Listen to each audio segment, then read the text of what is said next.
Smart lock door display. Smart door lock function introduction. Scan the QR code in the picture to download and install the app.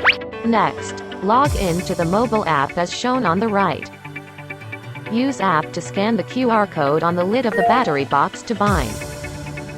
The model will be added to the list after success. Shake to open the door. In the settings menu, click Shake to set. Select the device, click the switch to turn on the shake function.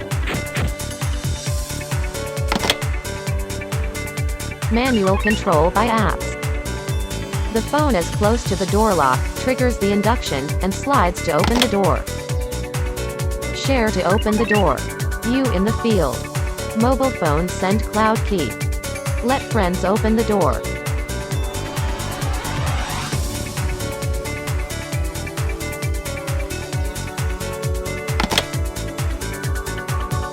Add card. Please add according to the video steps. Enter IC card information. After success, you can open the door with your card. Thanks for watching.